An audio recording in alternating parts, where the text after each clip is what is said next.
नमस्ते मेरे प्यारे भाइयों और बहनों, आप सभी का स्वागत है। प्रिय मित्रों, महसूस करो कि ये मंच मानो अयोध्या का वो आंगन हो जहां हर दिल में राम बसते थे और हर फैसला मर्यादा से बंधा था। मित्रों, आज की ये कथा का प्रसंग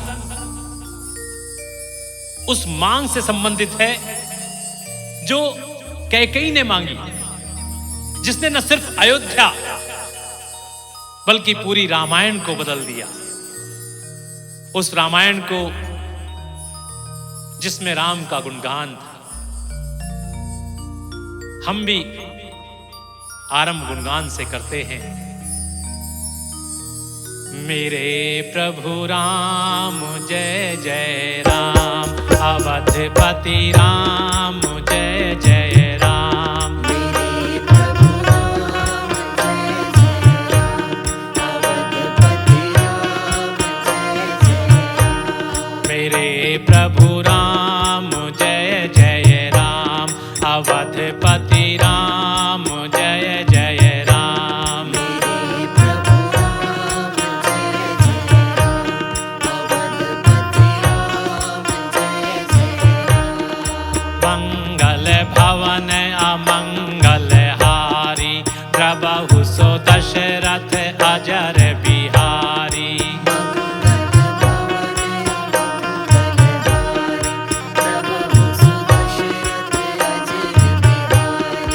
यह वर मांगहु कृपा निकेता, हृदय बसहु श्री अनुज समेता।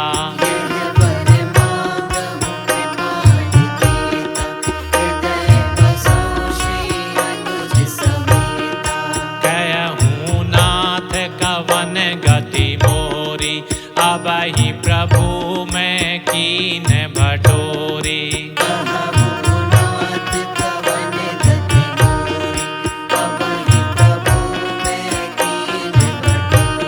मेरे प्रभु राम जय जय राम, अवधपति राम जय जय राम। मेरे प्रभु राम जय जय राम, अवधपति राम जय जय राम। अर्थात, हे नाथ, मेरी गति अब क्या होगी? मैंने तो भटकाव पैदा कर दिया। ये कैकेयी का मन था। जब उन्होंने राजा दशरथ से वरदान मांगा, उनके मन में चल रहा था। आइए मित्रों, इस प्रसंग में गोता लगाएं। कल्पना कीजिए, अयोध्या के राम के राज्याभिषेक की तैयारियां, हर गली में दिए जल रहे थे, मानो सूरज ने अयोध्या को गले लगा लिया हो। लेकिन मंथरा, उदासी, जिसने कैकेयी के मन में आग लगाई, मंथरा तो आजकल की वो व्हाट्सएप आंटी है जो एक फॉरवर्ड से घर में तूफान ला देती है। मंथरा ने कैकेयी को भड़काया, राम राजा बनेंगे तो भरत का क्या होगा? और कैकेयी, वो माता जिनका दिल पहले राम के लिए उतना ही था जितना सुमित्रा या कौशल्या था, मगर मंथरा की बातों में आकर उन्होंने दशरथ से 2 वरदान मांगे।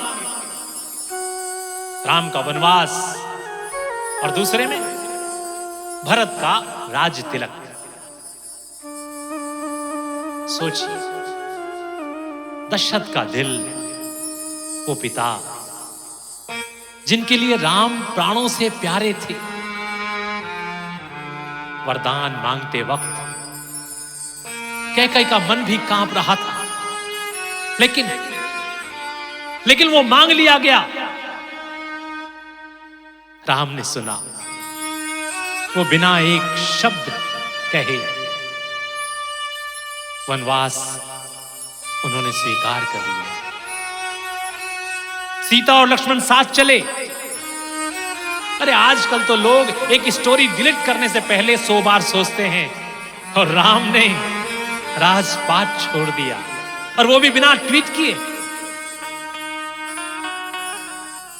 मेरे प्रभु राम जय जय राम, अवधपति राम जय जय राम। मेरे प्रभु राम जय जय राम, अवधपति राम जय जय राम। भरत बिलोकी रघुवर राय, प्रेम मगन मन तनु पुल गाए। भरत बिलोकी रघुवर राय, प्रेम मगन मन तनु पुल गाए। अर्थात मित्रों, भरत को देखकर राम का मन प्रेम से भर गया और शरीर पुलकित हो उठा।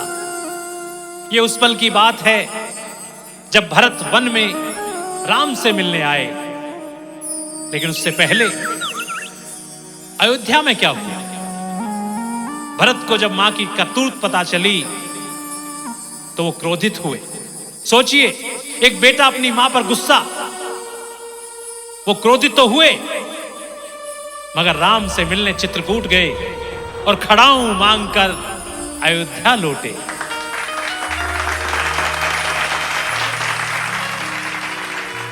प्रिय मित्रों, भाई और बहनों, अब आते हैं माता कैकेयी के सकारात्मक पहलू पर। अब कैकेयी को सिर्फ खलनायिका मत समझिए। राम ने कभी कैकेयी को दोष नहीं दिया। चित्रकूट में जब भरत मिलने आए तो राम ने सबसे पहले पूछा कि माता कैकेयी कैसी है। अब देखिए कि सबसे पहले उन्होंने माता कैकेयी के लिए पूछा। ये राम का प्रेम था।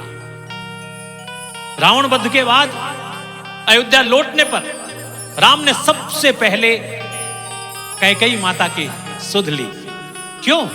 क्योंकि राम जानते थे कि कैकेयी का वो वरदान मंथरा के भड़काने पर था, मगर उनके मन में राम के लिए प्रेम कम नहीं था। मित्रों, जैसे महाभारत में माता कुंती पांडवों के साथ वनवास नहीं गई, मगर उनका मातृ प्रेम कभी कम नहीं हुआ। कैकेयी भी ऐसे ही थी। उनका वरदान रामायण का आधार बना भक्तों, जिसने राम को मर्यादा पुरुषोत्तम बनाया। यदि आज के युग में देखें और आज के युग की बात करें तो असेंबली में बम विस्फोट के बाद मिली फांसी ने न केवल भगत सिंह को सदा सदा के लिए जन जन के दिलों में पहुंचा दिया, बल्कि भारत के स्वतंत्रता आंदोलन को तेज धार भी दी। आजकल लोग कहते हैं नेता लोग गलत फैसले लेते हैं, परंतु राम ने सिखाया कि गलती को सुधारने का मौका दो। अगर राम आज होते तो शायद एक्स पर लिखते कि मां की गलती माफ करो, मर्यादा बनाए रखो। माता कैकेयी के राम को वनवास भेजने के पीछे का असली रहस्य क्या था भक्तों? इस प्रसंग को आइए भावनात्मक रूप से बताता हूं, थोड़ा सा जुड़िए। जहां हर शब्द में दर्द भी है, दर्शन भी है और प्रश्न भी है। राम वन को गए थे, ये तो सबको पता है, लेकिन गए क्यों थे? अब लोग कहते हैं कैकेयी दोषणी थी, कपटी थी, स्वार्थी थी, पर मैं पूछता हूं, क्या कैकेयी सिर्फ एक सौतेली मां ही थी या उस युग की राजनीति की सबसे अकेली महिला बात?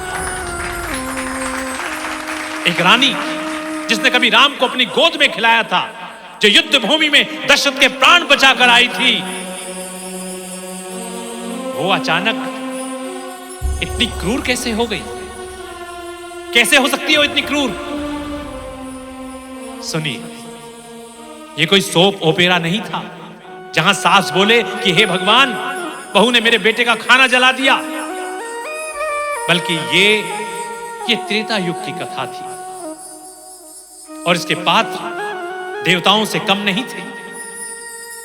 कैकेयी ने राम को वनवास दिलाया, पर क्या अपने लिए? नहीं साहब, वो तो भरत के लिए था।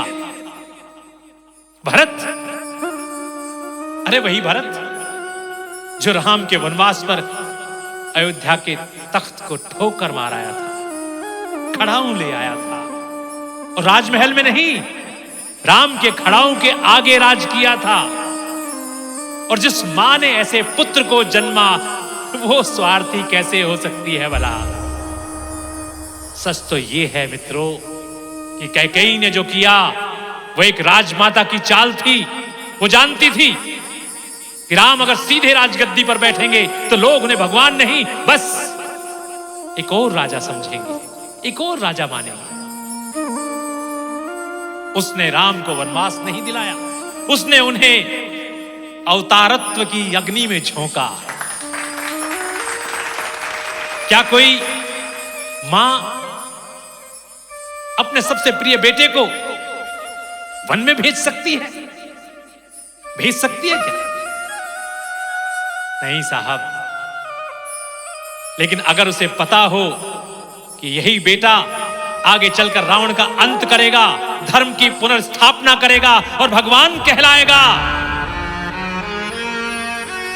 तो वो अपने कलेजे पर पत्थर रखकर भी उसे वन में भेज सकती है। राम चले गए थे वन में, लेकिन इतिहास गवाह है कि राम ने त्रेतायुग का धर्म बनाया और कैकेयी ने उस धर्म के लिए खुद को इतिहास में कलंकित करवा दिया, क्योंकि ये भी एक मां की भक्ति थी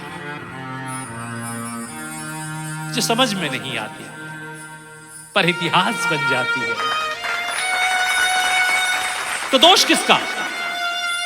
राम का, दशरथ का, या उस मां का जो अपने बेटे को भगवान बनाने के लिए खुद कलंकनी बन गई? किसके लिए?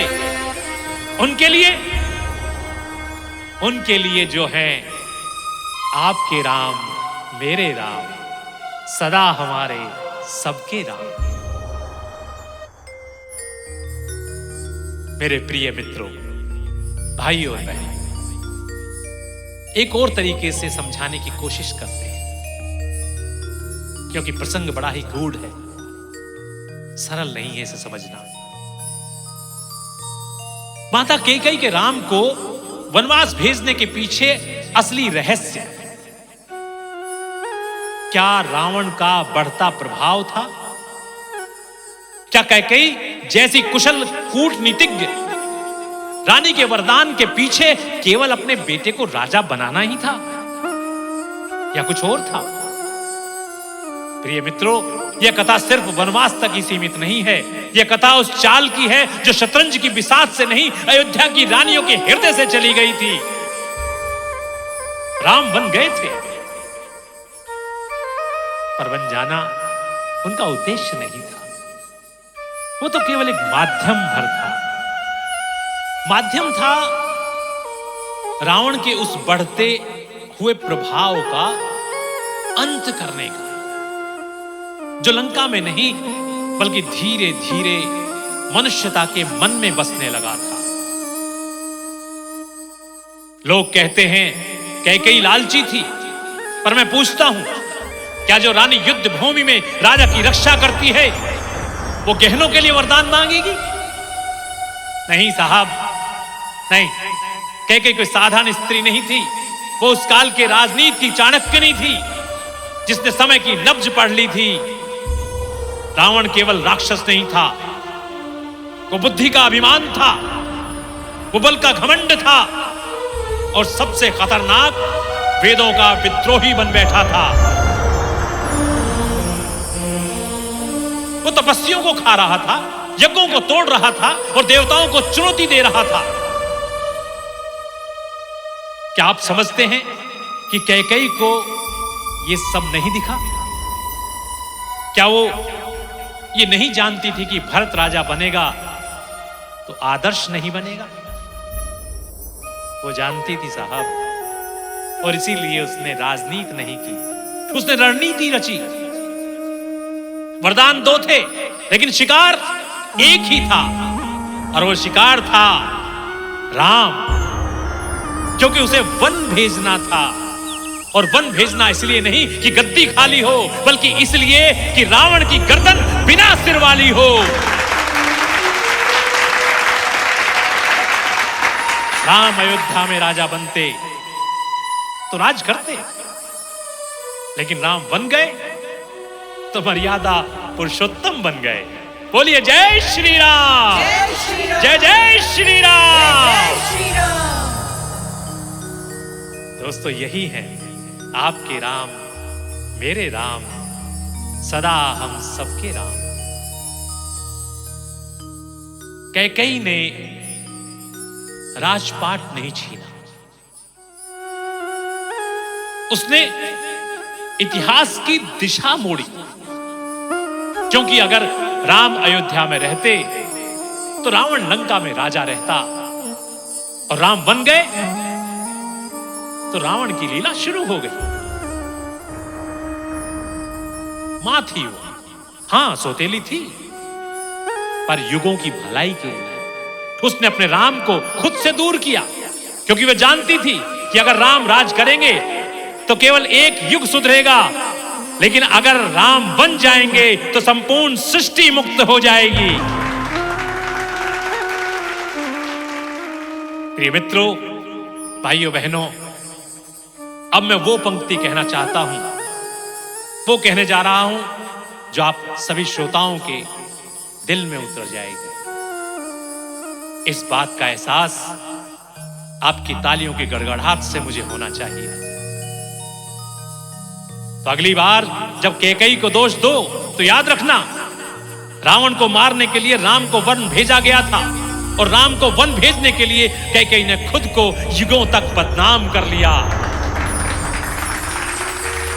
आपके भी राम हैं, लेकिन कैकेयी का राम पूरी सृष्टि का उद्धार करने वाला था। कहीं कैकेयी की आत्मा बोल रही थी, जो राम को वन भेजकर भी उन्हें गजगामी राजस परम प्रभु रूप में देखने का सपना देख रही थी। क्या कोई मां इतनी निर्मम हो सकती है कि अपने बेटे, अपने सबसे प्रिय पुत्र को वन भेजे? क्या वो इतनी दूरदर्शी हो सकती है कि उसे दिख जाए कि राम का राज्य कुछ वर्षों का होगा, लेकिन राम का वनवास युगों युगों की चेतना बनेगा। राम बन गए पर राम खोए नहीं, और जो खो गया वो था कैकेयी का यश। उसने राम को भगवान बना दिया और खुद को कलंकनी कहला लिया। कहते हैं कैकेयी ने राम को गद्दी से दूर किया, पर इतिहास कहता है उसने राम को लोकमान्य से लोक नायक बना दिया।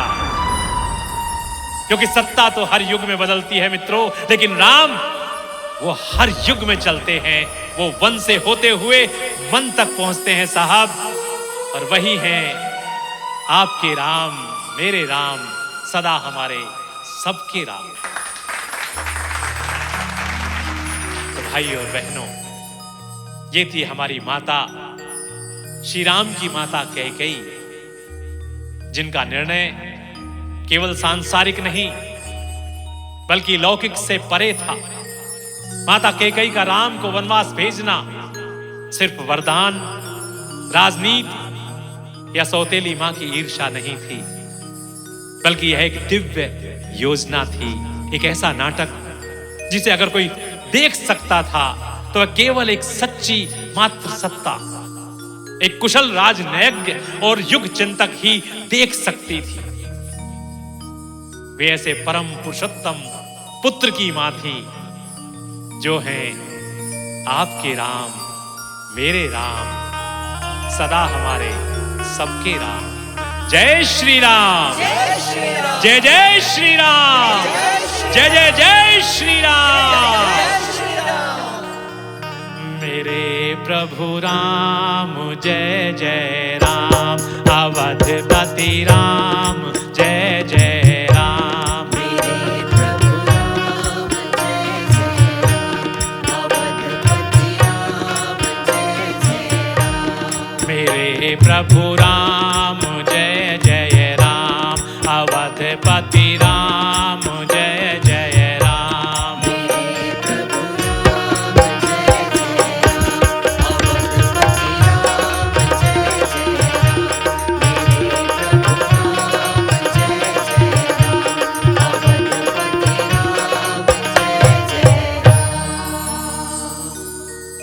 प्रिय भक्तों, ये था हमारा माता कैकेयी के वरदान का प्रसंग और श्री राम की मर्यादा का प्रेम।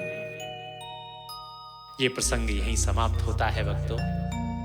अगले प्रसंग के लिए हम आपसे अति शीघ्र पुनः मिलेंगे।